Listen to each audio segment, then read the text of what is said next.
আলিয়া ভাটের হাতে হলো কান চলচ্চিত্র উৎসবের ইন্ডিয়ান প্যাভিলিয়নের উদ্বোধন। আসরের দ্বিতীয় দিনে প্রদর্শিত হলো ফুটবল কিংবদন্তি ম্যারাডোনার অবিস্মরণীয় ম্যাচের সিনেমা। ছবির প্রচারে মুক্তি পেল রকস্টারের গান পিরিতি। প্রথমবার শাকিব খানের গানে কণ্ঠ দিলেন পান্থ কানাই। ঘোড়াদের বাঁচাতে হাইকোর্টে জয়া আহসানের রিট। দর্শক, আপনাদের সবাইকে আমন্ত্রণ জানাচ্ছি Walker footwear presents showbiz and style 24 এর আজকের আয়োজনে। দেশ বিদেশের নানা বিনোদনের খবর সাথে নিয়ে আছি আমি শরীফুল হক। ৭৯তম কান চলচ্চিত্র উৎসবের আজ দ্বিতীয় দিন। ফ্রান্সের সাগর পাড়ে অনুষ্ঠিত ১২ দিনের এই উৎসব সাজানো হয়েছে নানা আয়োজনে। দ্বিতীয় দিনের খবর জেনে নেব শাহরিন জেবিনের কাছ থেকে। এই মুহূর্তে তিনি আছেন কান চলচ্চিত্র উৎসবে। কান ফিল্ম ফেস্টিভ্যালের মঞ্চটা যে শুধু সিনেমা দেখানো বা রেড কার্পেটে হাঁটার মধ্যে সীমাবদ্ধ থাকে তা কিন্তু নয়। এই জায়গাটাতে সকল ধরনের রুলস এবং রেজুলেশন মেনে চলতে হয় এবং এখানে কিছু নিয়ম নীতিমালা আছে এবং সিনেমার স্বার্থেই কাজ করা হয় এই কান ফিল্ম ফেস্টিভ্যালে। সেটা কিন্তু উৎসবের দ্বিতীয় দিনে স্পষ্ট করেছেন পিটার জ্যাকসন, নিউজিল্যান্ডের কিংবদন্তি নির্মাতা। কিভাবে তিনি এই বিষয়টা নিশ্চিত করেছেন তার আজকের দিনে, মানে দ্বিতীয় দিনের সকাল 10টায় স্থানীয় সময়ে তার একটা ফেস টু ফেস কনভারসেশন ছিল বা ইন্টারভিউ ছিল।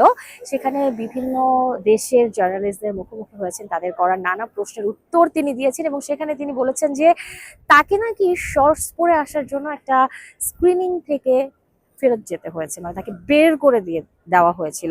তো এই বিষয়টা তিনি ফুটিয়ে তুলেছেন আর সাথে তিনি তার সিনেমা নিয়েও অনেক অনেক কথা বলেছেন। আর কান উৎসবের দ্বিতীয় দিনের শুরুটা কিন্তু হয় জমকালো আয়োজনে। আলিয়া ভাট উপস্থিত হয়েছিলেন তার দেশের যে প্যাভিলিয়ন আছে, মানে ইন্ডিয়ান প্যাভিলিয়নে, এবং উদ্বোধনটা তিনি ফিতা কেটে করেন এবং সেখানে 57 ইন্টারন্যাশনাল ফিল্ম ফেস্টিভ্যাল অফ ইন্ডিয়ার ট্রেলার উন্মোচন করেন এবং ঘোষণা দেন যে নভেম্বরে যে আয়োজনটা হতে চলেছে। এবং তারা কথা বলেছেন যে তারা জানিয়েছেন যে ইন্ডিয়া এখন মানে তাদের স্টোরিতে কোনো সীমানা নেই, সারা বিশ্বের সকল কিছুতে তাদের স্টোরি ছড়িয়ে গিয়েছে, সে বিষয়টা ফুটিয়ে তুলেছে। যদিও এই খবরের পাশাপাশি হয়তো মনে হতে পারে যে বাংলাদেশের আসলে কোনো কিছু কি এবছরে আছে না, এবছরে তেমন কোনো অংশগ্রহণ উল্লেখযোগ্য নেই, বাংলাদেশের কোনো প্রতিযোগিতায় নেই এবং এমনকি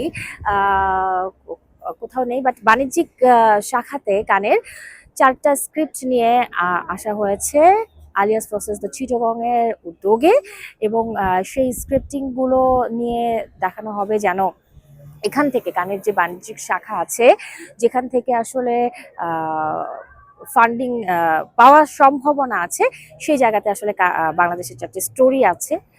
তো আশা করা যায় যে স্টোরিগুলো তাদের ফান্ডিং পেয়ে যাবে। আর এর বাইরে যদি বলি, আজকের দিনে ডিয়েগো ম্যারাডোনার সেই ঐতিহাসিক 2টো গোল নিয়ে একটা সিনেমা প্রিমিয়ার হতে চলেছে এবং সেটা সন্ধ্যা 7টায় এখানকার সময়, 7টার দিকে, 7:15-র দিকে। দ্য ম্যাচ, যে মুভিতে শতাব্দীর সেরা গোলের ইতিহাসটাও যেমন জানা যাবে, তেমনি ঈশ্বরের হাত, যেই হাত দিয়ে গোল করার যে বিষয়টা ডিয়েগো ম্যারাডোনার ক্যারিয়ারের একটা ঐতিহাসিক অংশ হিসেবে রয়েছে, সেটা ফুটিয়ে তোলা হয়েছে, সেই গল্পটা জানা যাবে। এছাড়াও ফাস্ট অ্যান্ড ফিউরিয়াসের 25 বছর পূর্তিতে 25 বছর পর আজকের দিনে কিন্তু কানে প্রিমিয়ার হতে চলেছে ফাস্ট অ্যান্ড ফিউরিয়াস মুভিটা। এই ছিল আমার কাছে আজকের দিনের মতো কান ফিল্ম ফেস্টিভ্যালের ৭৯তম আসরের আপডেট। আর সব রকমের খবর জানতে, বিশেষ করে বিনোদন এবং লাইফস্টাইলের সব ধরনের খবর জানতে অবশ্যই যুক্ত থাকুন চ্যানেল 24 এর সাথে, চ্যানেল 24 এন্টারটেনমেন্টের ফেসবুক পেজ এবং ইউটিউব চ্যানেলের সাথে। দর্শক, আরও কিছু সময় আমরা থাকবো কান উৎসবের গল্পে। ফরাসি সমুদ্র পাড়ে সিনেমা, ইতিহাস, গতি আর গ্ল্যামারের এক অনন্য মেলবন্ধনে চলছে ৭৯তম আসর, যেখানে কোথাও ফুটবল কিংবদন্তি ম্যারাডোনার অবিস্মরণীয় ম্যাচের সিনেমা, কোথাও আবার ফাস্ট অ্যান্ড ফিউরিয়াসের রজত জয়ন্তী উদযাপনে মুখর লাল গালিচা। ফ্রান্সের দক্ষিণাঞ্চলীয় কান শহরে 12 মে আনুষ্ঠানিকভাবে শুরু হয়েছে ৭৯তম কান চলচ্চিত্র উৎসব, যেটি চলবে আগামী 23 মে পর্যন্ত। বরাবরের মতোই বিশ্ব চলচ্চিত্র, ফ্যাশন এবং বিনোদনের কেন্দ্রবিন্দুতে পরিণত হয়েছে ফরাসির রিভিরিয়া। Diego nació en এবার উৎসবের অন্যতম চমক আর্জেন্টিনার সিনেমা দ্য ম্যাচ। অফিসিয়াল সিলেকশনের কান প্রিমিয়ার বিভাগে জায়গা করে নেওয়া ছবিটি নির্মিত হয়েছে 1986 সালের বিশ্বকাপ ফুটবলের ঐতিহাসিক ইংল্যান্ড আর্জেন্টিনা কোয়ার্টার ফাইনাল ম্যাচকে ঘিরে। সিনেমায় উঠে এসেছে ফুটবল কিংবদন্তি ডিয়েগো ম্যারাডোনার সেই বহুল আলোচিত হ্যান্ড অফ গড গোল এবং শতাব্দীর সেরা গোলের পেছনের আবেগ, বিতর্ক ও নাটকীয়তা। ফুটবল ইতিহাসের এক কিংবদন্তি মুহূর্তকে নতুনভাবে বড় পর্দায় দেখার অপেক্ষায় এখন সিনেমা প্রেমী ও ফুটবল ভক্তরা। Let's go for a little ride. অন্যদিকে হলিউডের জনপ্রিয় franchise the fast and furious মুক্তির 25 বছর পূর্তি উপলক্ষে কান উৎসবে আয়োজন করা হয়েছে বিশেষ midnight screening. Qui êtes-vous pour abuser du malheur d'un veuf? উদ্বোধনী চলচ্চিত্র হিসেবে প্রদর্শিত হয়েছে পরিচালক পিয়ের সালভাদেরির দ্য ইলেকট্রিক কিস। 1928 সালের প্যারিসকে পটভূমি করে নির্মিত এই সিনেমায় উঠে এসেছে এক শোকাহত শিল্পীর জীবনের গল্প, যেখানে প্রেম, হারিয়ে যাওয়া স্বপ্ন এবং সৃজনশীল পুনর্জন্মের আবহ ছুঁয়ে যায় দর্শকদের। Vous ne passerez pas, mais si, au contraire, il faut qu'ils viennent jusqu'à nous. এবার উৎসবের আরও একটি বড় আকর্ষণ ছিল কিংবদন্তি নির্মাতা পিটার জ্যাকসনকে সম্মাননা সূচক পাল্ম d'Or প্রদান। The lord of the rings ট্রিলজির মাধ্যমে বিশ্ব সিনেমায় অসামান্য অবদানের স্বীকৃতি হিসেবে তার হাতে তুলে দেওয়া হয় এই বিশেষ সম্মাননা। Desk report, channel 24। বিশ্বের অন্যতম মর্যাদাপূর্ণ কান ফিল্ম ফেস্টিভ্যালের ৭৯তম আসরে প্রথমবারের মতো ইন্ডিয়ান প্যাভিলিয়ন উদ্বোধন করলেন বলিউড অভিনেত্রী আলিয়া ভাট, যে আয়োজনে ৫৭তম ইন্টারন্যাশনাল ফিল্ম ফেস্টিভ্যাল অফ ইন্ডিয়ার ঘোষণা দেন এই অভিনেত্রী। চলতি বছরে ভারতের গোয়ায় ২০ থেকে ২৮ নভেম্বর পর্যন্ত চলবে এই চলচ্চিত্র উৎসব, যেখানে ফেস্টিভ্যাল ডিরেক্টর হিসেবে যুক্ত হয়েছেন পরিচালক আশুতোষ গোয়ারিকর। শুধু তাই নয়, কান ফিল্ম ফেস্টিভ্যালের এই আয়োজনের মাধ্যমে এই প্রথম অভিনেত্রীকে দেখা যায় ইন্ডিয়ান প্যাভিলিয়ন উদ্বোধন করতে, যেখানে তিনি ভারতের সিনেমা ও সাংস্কৃতিক ঐতিহ্যকে আন্তর্জাতিক দর্শকের সামনে উপস্থাপন করেন। এর আগে ২০১৯ সালে বার্লিন ইন্টারন্যাশনাল ফিল্ম ফেস্টিভ্যালে গালি বয় সিনেমার প্রদর্শনী চলাকালীন সহ অভিনেতা রণবীর সিং এর সঙ্গে তিনি ইন্ডিয়ান প্যাভিলিয়ন পরিদর্শন করেছিলেন, তবে সেটি ছিল তাদের অনানুষ্ঠানিক সফর। সিনেমার প্রচারে মুক্তি পেল শাকিব খানের রকস্টার ছবির গান পিরিতি। হাসান রুবায়েতের কথায় আহমেদ সানির সুর এবং জাহিদ নীরবের সঙ্গীত পরিচালনায় তৈরি যে গানটিতে কণ্ঠ দিয়েছেন পান্থ কানাই। আসছে কোরবানির ঈদে মুক্তি পাবে রকস্টার।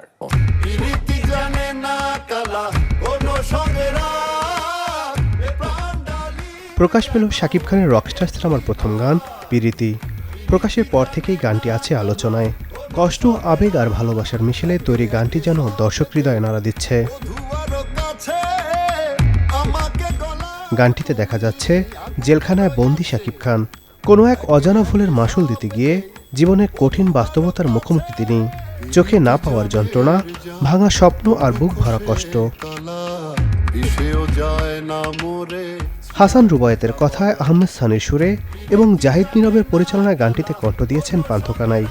শুধু কণ্ঠেই নয়, জেলখানায় কয়েদিদের সঙ্গে গানে অভিনয় করেও আলাদা মাত্রা যোগ করেছেন তিনি।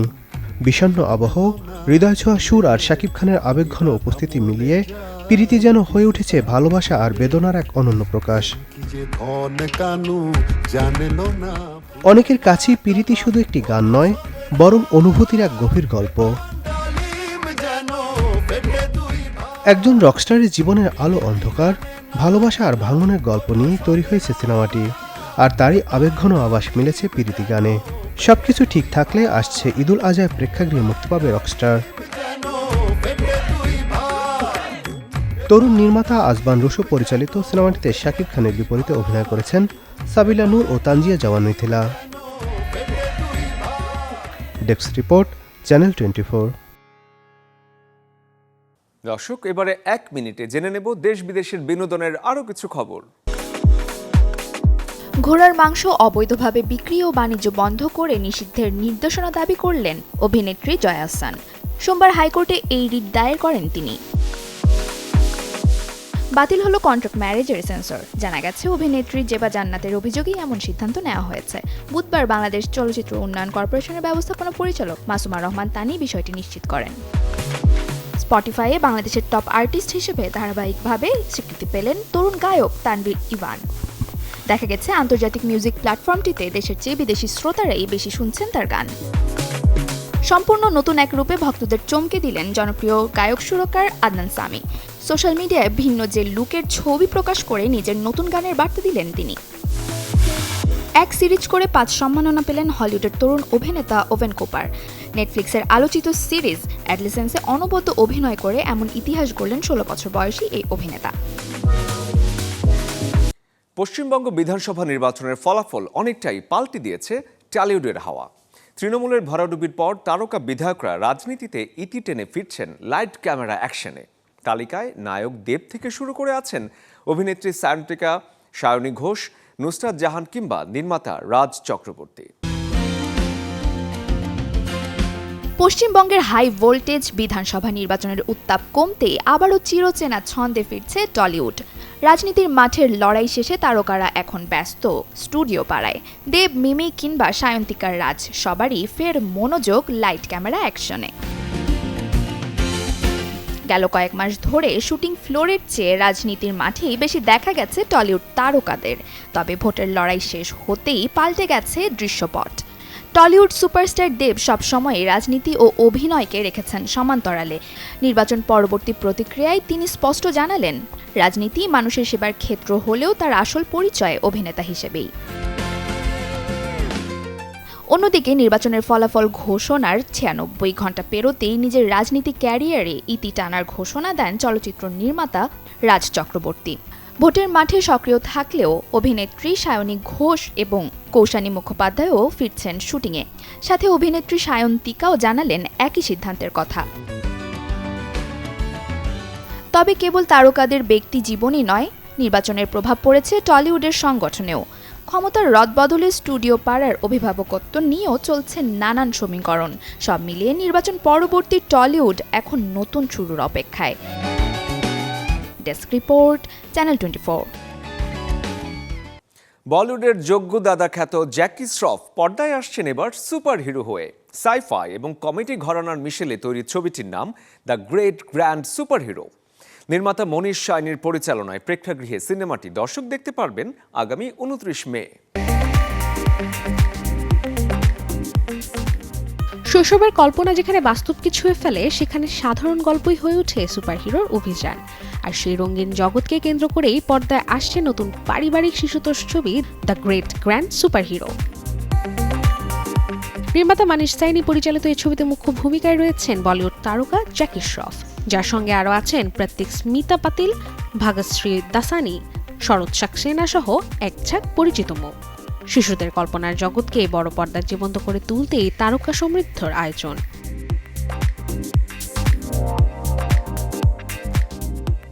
ট্রেলারের শুরুতেই দেখা যায় এক স্কুল পড়ুয়া শিশুকে, যে বন্ধুদের কাছে দাবি করে তার দাদু একজন আসল সুপারহিরো। আর সেই দাদুই হলেন জ্যাকি শ্রফের চরিত্র। নিজের কল্পিত গৌরব টিকিয়ে রাখতে শিশুটি একের পর এক মিথ্যা গল্প সাজায়, যা ধীরে ধীরে তাকে জড়িয়ে ফেলে হাস্যকর ও অপ্রত্যাশিত পরিস্থিতিতে।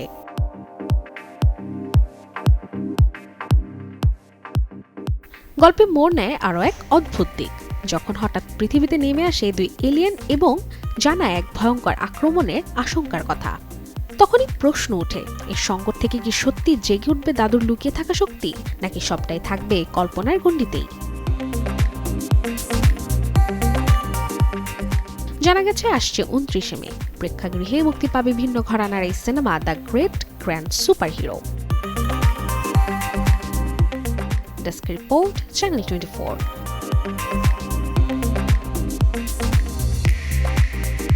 হলিউডে আসছে নতুন সাইফাই হরর সিনেমা ব্যাকরুমস, যেটি পরিচালনা করেছেন তরুণ নির্মাতা কেইন পার্সন্স। আগামী 29 মে প্রেক্ষাগৃহে মুক্তির অপেক্ষায় আছে সিনেমাটি। ছবির গল্পে দেখা যাবে ক্লার্ক নামের একজন আসবাবপত্রের দোকান মালিককে, যিনি তার দোকানের বেসমেন্টে একটি রহস্যময় দরজার সন্ধান পান।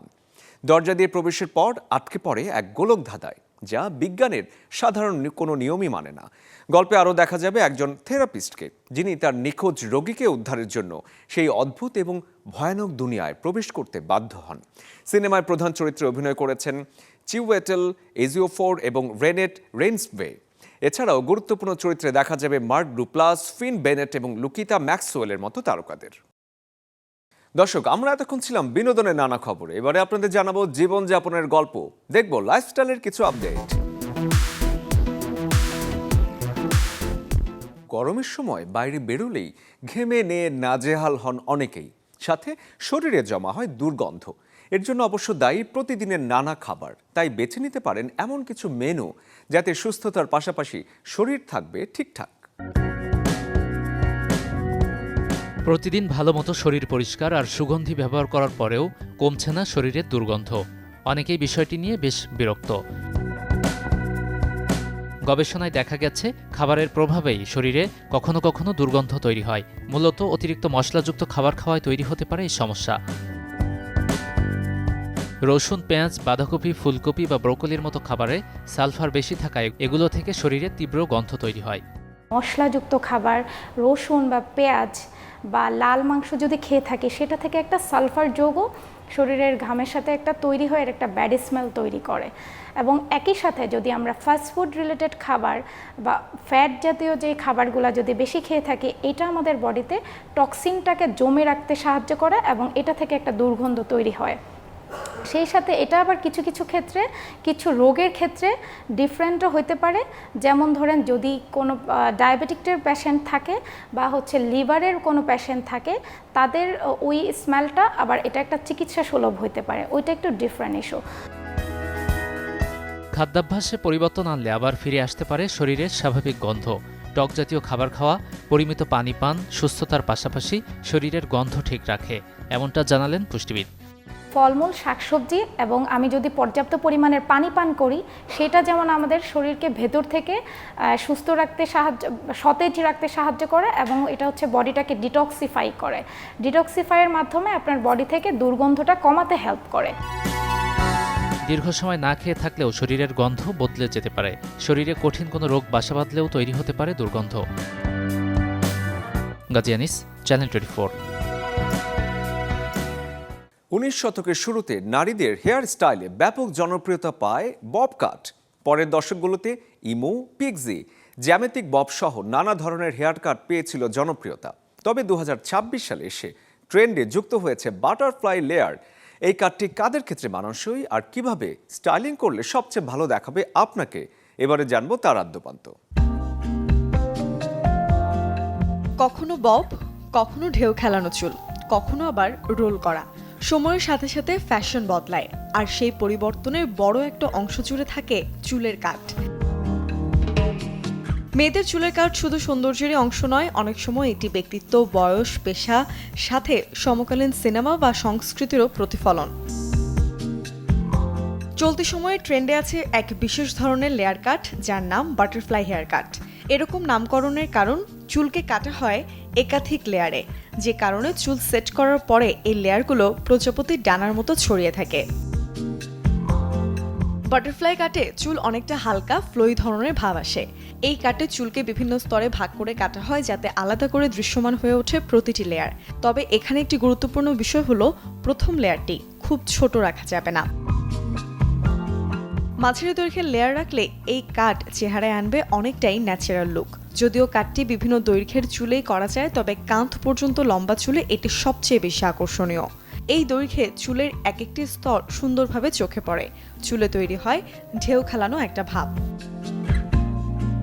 তবে লম্বা চুলেও এটি খুব সুন্দরভাবে ফুটে ওঠে, বিশেষ করে যারা তাদের চুলের দৈর্ঘ্য ঠিক রেখে নতুন লুক চান, তাদের জন্য এটি একটি দারুণ হেয়ার স্টাইল।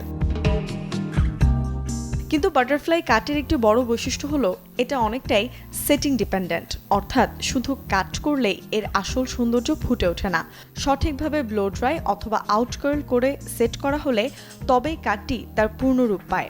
এই কাট প্রায় সব বয়সের মানুষের জন্যই উপযোগী। চুলের ধরনটা এখানে আরেকটা গুরুত্বপূর্ণ বিষয়। যাদের চুল খুব পাতলা তাদের জন্য এই কাট খুব একটা উপযুক্ত নয়, কারণ একাধিক লেয়ারের কারণে চুল আরও পাতলা দেখাতে পারে। অন্যদিকে যাদের চুল ঘন বা স্বাভাবিকের চেয়ে বেশি পুরু, তাদের জন্য এটি একেবারে আদর্শ। Desk report, channel 24। একটি প্রমোত্তরী মাঝ সমুদ্রে ভ্রমণ। হঠাৎ করে একের পর এক যাত্রী অসুস্থ হতে শুরু করলেন। প্রথমে সাধারণ জ্বর মনে হলেও কয়েকদিনের মধ্যেই ছড়িয়ে পড়ে আতঙ্ক। এরপরই সামনে আসে এক পুরনো কিন্তু ভয়ঙ্কর নাম, হান্টা ভাইরাস, যার এখনও নেই নির্দিষ্ট কোনো টিকা বা নির্দিষ্ট চিকিৎসা। প্রমোত্তরী এমভি হুন্ডিয়াস, যেখানে কদিন আগেই ছড়িয়ে পড়ে ভয়ঙ্কর হান্টা ভাইরাস। জাহাজে ছিলেন ২৮টি দেশের ১৪৯ জন যাত্রী। যাত্রার কয়েকদিন পরই যাত্রীদের মধ্যে দেখা দেয় অসুস্থতা। ৭০ বছর বয়সী এক যাত্রীর মৃত্যু হয়। পরে তার স্ত্রীও আক্রান্ত হয়ে মারা যান। এ পর্যন্ত ভাইরাসটিতে আক্রান্ত হয়েছেন অন্তত ৭ জন, মারা গেছেন ৩ জন। এরপর থেকেই বিশ্বজুড়ে বাড়তে থাকে উদ্বেগ। গবেষকরা বলছেন, হান্টা ভাইরাস মূলত ইঁদুর জাতীয় প্রাণীর শরীরে থাকে। সংক্রমিত প্রাণীর মল, মূত্র বা লালা শুকিয়ে বাতাসে মিশে নিঃশ্বাসের মাধ্যমে শরীরে প্রবেশ করে। ভাইরাসটির স্বীকৃত ৩৮টি ধরনের মধ্যে ২৪টি সংক্রমণ ঘটাতে সক্ষম। মাথা, শরীর ব্যথা, জ্বর, দুর্বলতা, অনেকটা সাধারণ ফ্লুর মতোই লক্ষণ শুরু। এই ভাইরাসে মৃত্যুহার প্রায় ৩৮% পর্যন্ত। বিশ্ব স্বাস্থ্য সংস্থা বলছে, এই ভাইরাসের এখন পর্যন্ত কোনো ভ্যাকসিন নেই। তবে প্রাথমিক পর্যায়ে শনাক্ত করা গেলে ঝুঁকি অনেকটাই কমানো সম্ভব। বিশ্বজুড়ে প্রতি বছর ১.৫ লাখেরও বেশি মানুষ এই হান্টা ভাইরাসে আক্রান্ত হয়। বাংলাদেশেও আছে ঝুঁকি। বাসাবাড়ি, ফসলের ক্ষেতে ইঁদুরের বসবাস। তাই পরিষ্কার পরিচ্ছন্নতা আর ইঁদুর নিধনই হতে পারে ভাইরাস থেকে বেঁচে থাকার সবচেয়ে সহজ উপায়। শরীফুল হক, চ্যানেল 24। সর্বাধুনিক ফিচার সমৃদ্ধ নতুন 4টি মডেলের স্মার্ট ওয়াশিং মেশিন বাজারে এনেছে দেশের শীর্ষস্থানীয় ইলেকট্রিক্যাল ও ইলেকট্রনিক্স ব্র্যান্ড ওয়ালটন। নতুন এই মডেলগুলো এআই বা কৃত্রিম বুদ্ধিমত্তা সম্পন্ন। 8 ও 9 কেজি ধারণ ক্ষমতার টপ লোডিং এসব ওয়াশিং মেশিন কাপড়ের ধরন এবং ওজন বুঝে স্বয়ংক্রিয়ভাবে উপযুক্ত ওয়াশ সেটিং নির্বাচন করে ব্যবহারকারীদের দেবে ঝামেলামুক্ত কাপড় ধোয়ার অভিজ্ঞতা। মঙ্গলবার বিকেলে রাজধানীর ওয়ালটন কর্পোরেট অফিসে উদ্ভাবনী এবং সর্বাধুনিক প্রযুক্তির নতুন মডেলের এসব ওয়াশিং মেশিন উদ্বোধন করা হয়। এ সময় উপস্থিত ছিলেন ওয়ালটন হোম ও কিচেন অ্যাপ্লায়েন্সের chief business officer Abdullah Al Junaed এবং ওয়ালটন ওয়াশিং মেশিন ও হোম অ্যাপ্লায়েন্সের ব্র্যান্ড অ্যাম্বাসেডর এবং জাতীয় চলচ্চিত্র পুরস্কারপ্রাপ্ত অভিনেত্রী জয়া আহসান। ওয়ালটন হাইটেক ইন্ডাস্ট্রিজের প্রধান বিপণন কর্মকর্তা জোহেব আহমেদ সহ প্রতিষ্ঠানের ঊর্ধ্বতন কর্মকর্তারা। জানা গেছে, ওয়ালটনের নতুন মডেলগুলোর মধ্যে আরও রয়েছে stain wash, steam wash, wash feature, washer dryer combo সুবিধা। রয়েছে ইনভার্টার এবং ডাইরেক্ট ড্রাইভ মোটর, যা একই সাথে বিদ্যুৎ সাশ্রয় করে এবং কম শব্দে দীর্ঘস্থায়ী পারফরমেন্স নিশ্চিত করে। দর্শক, এই ছিল Walker footwear presents showbiz and style 24 এর আজকের আয়োজনে। বিনোদন ও লাইফস্টাইলের সব খবর জানতে ভিজিট করুন আমাদের ফেসবুক পেজ এবং ইউটিউব চ্যানেলে। কাল ঠিক একই সময়ে আবারও দেখা হবে। সে পর্যন্ত সবাই ভালো থাকুন, সুস্থ থাকুন আর দেখতে থাকুন চ্যানেল 24।